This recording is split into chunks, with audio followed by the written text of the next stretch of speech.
Na-injure na nga ako eh. Ganun pala pagka nagmamature ka na. Nagkaroon ako ng tubig sa tuhod. Nag-iinsayo ako ng medyo matindi. Hindi na pala kaya ng buto.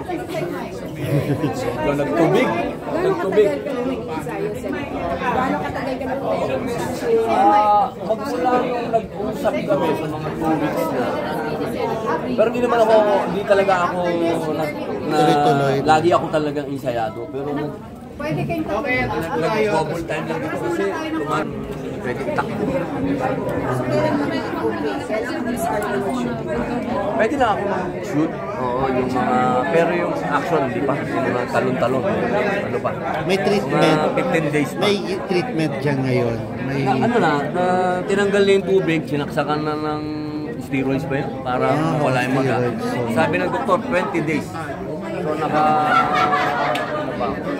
6 days pa lang. Senator, nagtubig eh. Senator. Nasa Facebook ko, tinanggal ito. Can I get your reaction dun sa planong pagtakbo na binakit ni Vice President Sara Duterte na tatlong Duterte na tatakbo sa pagkasenador? Napakagandang balita. Para sa akin, magkakaroon ako ng mga kakampi sa Senado. Bukod kay Senator Go, saka kay Senator Bato, saka kay Tolentino. Kung madagdagan pa kami ng tatlo, mas maganda. Tapos nandun pa si Presidente Duterte. Ang galing. Kahit tatlong Duterte ang maluklok sa sakali. Alam mo, kung pag-uusapan natin ang record sa trabaho, wala naman tayong masasabi kay Presidente. Wala naman tayong masasabi kay Pulong. Wala din naman tayong masasabi kay Baste. Magtatrabaho naman yan. Sir, kumusta po yung medical cannabis yung sinusulong niyo sa Senado? Sa pagdating ng session ulit, siguro mga first week o second week ng session sa August na siguro yun. August na yun, baka nasa plenary na.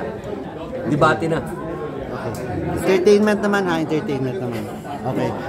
Sen, yung sinasabi nyo kanina si Sharon, alam niya ba na inaalok na Hindi, ngayon ko lang kanina in-announce sinabi ni Attorney Topacio, na-excite ako. Pero pinamessage ko na kay Bossing. Pinamessage ko na sila. Hindi mo pa. Sa palagay niyo po ba papayag si Mega? Kasi pag nakausap ko si Mama, sasabihin ko naman, itong pelikulang to ay true story. Storya ni Gringo. Palagay ko, makakonsider naman kung hindi siya busy o nandito siya sa Pilipinas. Ang ano lang naman doon, yung baka may concert siya sa labas. Sa schedule, no? Parang may sakit ngayon si Mega eh. Parang ano siya sa health niya ngayon. Pagkatapos niyang maging sexy, ngayon pa siya So, nakita may mga post siya na parang may pinagdadaanan siya. Talaga? Anong as in emotional o physical? Hindi kayo nagkakausap, Sen? Hindi kami nagkakausap ni Mami. Nag-alala nga ako eh. Physically, parang sa health niya. Tatawagan ko. Hindi ko alam na, talaga? Wow, nakakabigla naman yun. Kasi nakikita ko siya very, slim fit. Sabi ko nga, nung minsan, biniro ko pa, hindi lang ako sinagot. Sabi ko, pwede na tayong mag-love scene. Hindi naman ako sinagot. Pero pwede pa ba kung sakali talaga? Mag-love scene? Ako? Ewan ko siya. Okay ako. Hindi mo ba nakakonsider na syempre, senador ka na? Hindi ba parang... Ako ay nakilalang artista.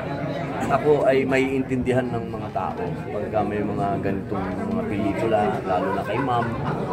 Huwag lang ako siguro gagawa ng pene, medyo mahirap siguro. Pero yung look mo ngayon, Senator Robin, yung may bigote ka, hindi ba nakaka-apekto sa trabaho mo bilang senador? Kasi may mga nagsasabi. Maraming nagsasalita, maraming nang babas. Alam mo naman ako, hindi ko maiintindihan. Noon pa, wala sa akin, okay lang yun. Ang importante sa akin, masaya ako. Ito ay ginagawa ko dahil pelikula ito. Ito ay Marcelo del Pilar, ito ay Bad Boy 3.